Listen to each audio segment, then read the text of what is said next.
আসসালামু আলাইকুম। বাংলা সংবাদে সবাইকে স্বাগত জানাচ্ছি। আমি চিন্তিয়া হক। শুরুতেই সংবাদ শিরোনাম।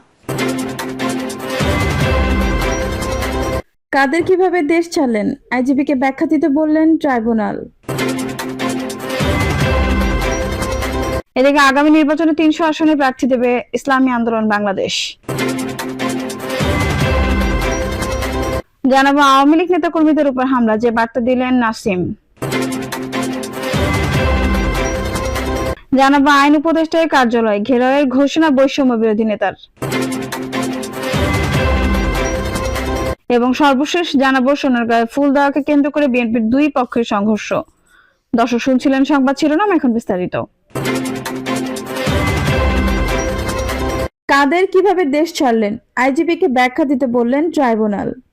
আওয়ামী লীগের সাধারণ সম্পাদক এবং ক্ষমতাচ্যুত সরকারের সড়ক পরিবহন ও সেতুমন্ত্রী ওবায়দুল কাদেরের গ্রেপ্তারি পরোয়ানা জারি থাকার পরও কিভাবে দেশ ছেড়েছেন তা জানতে চেয়েছেন আন্তর্জাতিক অপরাধ ট্রাইব্যুনাল। পুলিশের মহাপরিদর্শককে আইজিপি 15 দিনের মধ্যে এ ব্যাখ্যা দিতে বলা হয়েছে। তিনি বলেন, ওবায়দুল কাদের গ্রেপ্তারি পরোয়ানা জারির পর বাংলাদেশে 3 মাস ছিলেন। এরপরও তিনি কোথায় কিভাবে ছিলেন এবং কেন তাকে গ্রেপ্তার করা হয়নি, তিনি কিভাবে পরবর্তী সময় বাংলাদেশের সীমানা অতিক্রম করেছেন, এ বিষয়ে আইন শৃঙ্খলা রক্ষাকারী বাহিনীর কাছে একটি ব্যাখ্যা চাওয়া হয়েছে। আগামী 15 দিনের মধ্যে এই ব্যাখ্যা যেন দেওয়া হয় সে ব্যাপারে আদালত নির্দেশ দিয়েছেন। চিফ প্রসিকিউটর বলেন, এই আন্তর্জাতিক অপরাধ ট্রাইব্যুনাল একটি জাতীয় ট্রাইব্যুনাল। এটি জাতির আশা আকাঙ্ক্ষা বাস্তবায়নের জন্য এবং ন্যায় বিচার প্রতিষ্ঠার কাজ করছে। এই ট্রাইব্যুনালের আদেশ নির্দেশ যদি কোনো সংস্থা বা বাহিনী না মানেন, তাহলে ধরে নেওয়া হবে তারা রাষ্ট্রের কাজে অসহযোগিতা করেছেন না এবং আইন অনুযায়ী কাজ করছেন না। তাজুল ইসলাম বলেন, প্রথম অবস্থায় তাদের শুধু এটুকু বলবো, ট্রাইব্যুনালের নির্দেশ মানতে হবে। এটা আপনার আইনগত দায়িত্ব ও রাষ্ট্রের প্রতি আপনার অনুগত্যের প্রশ্ন।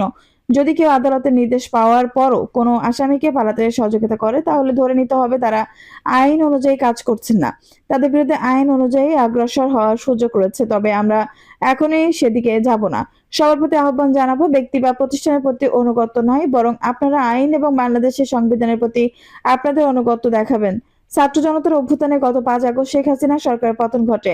আওয়ামী লীগ প্রধান শেখ হাসিনা প্রধানমন্ত্রীর পদ ছেড়ে ভারতে পালিয়ে যান, বিদেশে পালান। তার দলের অনেক নেতা ও সরকারি মন্ত্রী প্রতিমন্ত্রীরাও এর মধ্যে কিছু নেতা মন্ত্রী গ্রেপ্তার হন। তবে ওবায়দুল কাদেরের বিষয়ে শুরু থেকে অস্পষ্টতা ছিল। প্রথম দিকে গুজব ছড়িয়েছিল তিনি গ্রেপ্তার হয়েছেন, পরে জানা যায় সে তথ্য সঠিক নয়। এর মধ্যে সম্প্রতি একটি জাতীয় দৈনিক খবর দিয়েছে, সরকার পতনের পর 3 মাস ওবায়দুল কাদের দেশেই ছিলেন, পরে তিনি বিদেশে চলে যান। আগামী নির্বাচনে 300 আসনের প্রার্থী দেবে ইসলামী আন্দোলন বাংলাদেশ। স্বাধীনতার 53 বছরে বহু সরকার পরিবর্তন হয়েছে, তবে দেশে ইসলামী শাসন দেখি নাই বলে মন্তব্য করেছেন ইসলামী আন্দোলন বাংলাদেশের আমির এবং চরমনাই পীর সাহেব মুফতি সৈয়দ মোহাম্মদ রেজাউল করিম। তিনি বলেন, ইসলামী আন্দোলন বাংলাদেশ আগামী নির্বাচনে 300 আসনে প্রার্থী দেবে।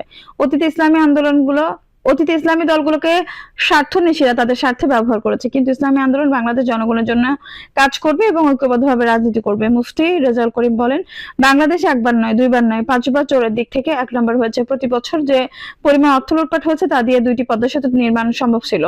ট্রাভেল প্যাকেজ তিনি সরকারের বিরুদ্ধে অভিযোগ করে বলেন, এমপিদের পদে বসে, মন্ত্রী পদে বসে মেহনতি সাধারণ মানুষের ট্যাক্সের টাকা লুটপাট করা হয়েছে এবং বিদেশে বেগম পাড়া তৈরি করা হয়েছে। এ ধরনের চোরদের একটি হাত কেটে দিলে বাংলাদেশ চোরমুক্ত হয়ে যাবে।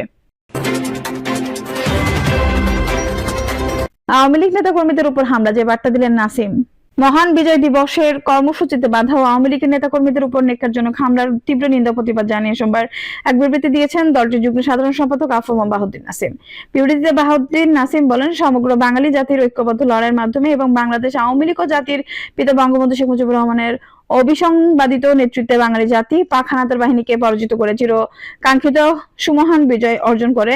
আজ আমাদের মহান বিজয় দিবস, সমগ্র জাতির কাছে আজ উদ্বেলিত হওয়ার দিন, আনন্দের দিন। তিনি বলেন, আওয়ামী লীগের নেতাকর্মীদের কাছে ঐতিহাসিক কারণে এবং ঐতিহ্যগতভাবে তা আরো বেশি আবেগ মিশ্রিত। তাই বাংলাদেশ আওয়ামী লীগের নেতাকর্মীরা নিজ নিজ উদ্যোগে 30 লক্ষ শহীদের আত্মত্যাগ এবং জাতির পিতার স্মৃতির প্রতি শ্রদ্ধা নিবেদনের কর্মসূচি গ্রহণ করে থাকে। বারবার ন্যায়ের এবারও আওয়ামী লীগের নেতাকর্মীদের সেই উদ্যোগ গ্রহণ করে এই কর্মসূচি বর্তমান অবৈধ দখলদার ফ্যাসিস্ট ইউনিট সরকারের কর্তৃত্বকে প্রশ্নবিদ্ধ করার কোনো কর্মসূচি ছিল না।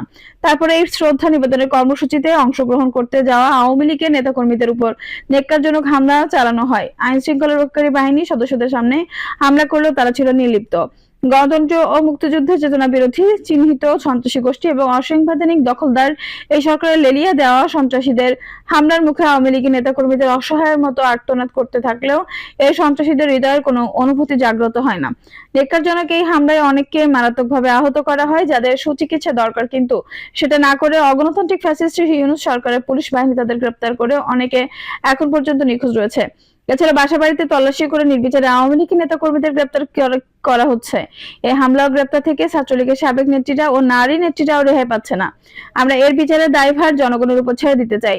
যারা নিরস্ত্র নিরীহ মানুষের উপর সংঘটিতভাবে মব সন্ত্রাস চালিয়ে যাচ্ছে, তাদেরকে নিশ্চিতভাবে জনগণ মন থেকে গ্রহণ করবে না।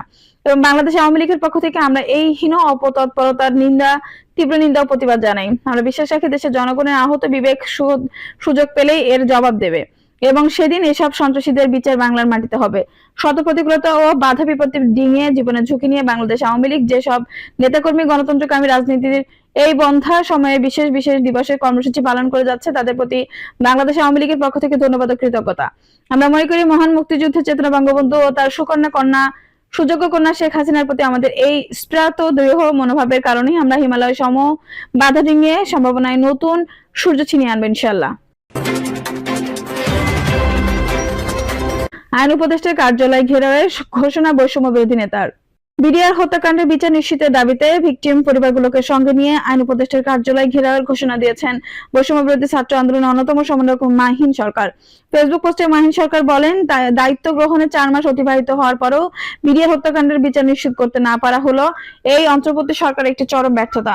বিডিআর হত্যাকাণ্ডের বিচার নিশ্চিত কমিশন গঠনে গড়িমাসি করে এই সরকার দেশের তামাম জনগণের আকাঙ্ক্ষার বিরুদ্ধে অবস্থান নিয়েছে, যা স্পষ্টতই প্রহসনের শামিল। তিনি বলেন, 71-এ বাংলাদেশ আপামর মুক্তিকামী জনতার অর্জিত বিজয়কে পার্শ্ববর্তী রাষ্ট্র ভারত তাদের নিজেদের জয় বলে আখ্যা দেয়, বিভ্রান্তি ছড়াচ্ছে।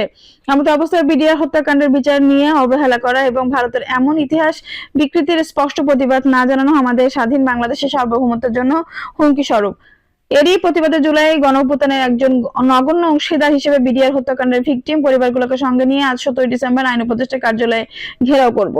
তিনি আরো বলেন, কোন ভিনদেশী পরাশক্তি এবং হাজারো শহীদের রক্তের বিনিময়ে ক্ষমতায় আসীন হওয়া এই অন্তর্বর্তী সরকারও যদি আমাদের বিরুদ্ধে অবস্থান নেয়, তবু আমি বিডিআর হত্যাকাণ্ডের বিচার নিশ্চিতে আমৃত্যু লড়ে যাব। এই বিচার নিশ্চিত না করা পর্যন্ত সংস্কার কার্যক্রম কিংবা কমিশন গঠনের নামে দীর্ঘসূত্রিতার কোনো পদক্ষেপকে আমি গ্রাহ্য করব না।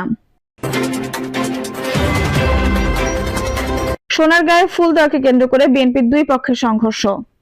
নারায়ণগঞ্জ সোনারগাঁয়ে বিজয় স্তম্ভে ফুল দেওয়াকে কেন্দ্র করে বিএনপির সাবেক প্রতিমন্ত্রী রেজাউল করিম ও উপজেলা বিএনপির সভাপতি আজহারুল ইসলাম মান্নান সমর্থকদের মধ্যে ধাওয়া পাল্টা ধাওয়া, ইট পাটকেল নিক্ষেপ ও সংঘর্ষের ঘটনা ঘটেছে। পুলিশ ও প্রত্যক্ষদর্শী নেতাকর্মীরা জানান, বিজয় স্তম্ভে ফুল দেওয়ার জন্য সকাল 10টায় উপজেলা বিএনপির সভাপতি আজহারুল ইসলাম মান্নান তার নেতাকর্মীদের নিয়ে উপজেলা চত্বরে ফুল দেন। পরে বেলা 11টায় নেতাকর্মীদের নিয়ে ফুল দিতে আসেন সাবেক প্রতিমন্ত্রী অধ্যাপক রেজাউল করিম। এই সময় মান্নানের লোকজন উপজেলা থেকে বের হওয়ার সময় রেজাউল করিমের লোকজনের সঙ্গে কথা কাটাকাটি হয়। এক পর্যায়ে দুই পক্ষের সমর্থকদের মধ্যে ধাওয়া পাল্টা ধাওয়া, ইট পাটকেল নিক্ষেপ ও সংঘর্ষের ঘটনা ঘটে। সংঘর্ষে মান্নানের গ্রুপের মোবারক হোসেন, মামুন মিয়া, রিফাত হোসেন রনি এবং রিজাউল গ্রুপের নূর ও ইয়াসিন, নোবেল, শাহপরান, আনোয়ার, হাবিবুর রহমান আহত হন। পরে ঘটনাস্থলে পুলিশ গিয়ে পরিস্থিতি নিয়ন্ত্রণে আনে। উপজেলা বিএনপির সাবেক সভাপতি খন্দকার আবু জাফর জানান, সাবেক প্রতিমন্ত্রী রেজাউল করিমকে নিয়ে আমরা ফুল দেওয়ার সময় মান্নানের লোকজন পরিকল্পিতভাবে হামলা চালিয়েছে। এ ঘটনার উপজেলা নির্বাহী কর্মকর্তার গাফিলতিকে দায়ী করেন তিনি। উপজেলা বিএনপি সভাপতি আজহারুল ইসলাম মান্নান জানান, রেজাউল করিম স্থানীয় আওয়ামী লীগ ও জাতীয় পার্টির লোকজন নিয়ে আমার নেতাকর্মীর উপর অতর্কিতভাবে হামলা চালিয়েছে। এতে আমার বেশ কয়েকজন নেতাকর্মী আহত হয়েছে। দর্শক, এই ছিল এখনকার সর্বশেষ সংবাদ। নিউজটি ভালো লাগলে অবশ্যই একটা লাইক দিন, কমেন্টে আপনার মূল্যবান মতামত জানান। সবসময় আমাদের পাশে থাকতে সাবস্ক্রাইব করে বেল বাটনটি অন করে রাখুন। ধন্যবাদ।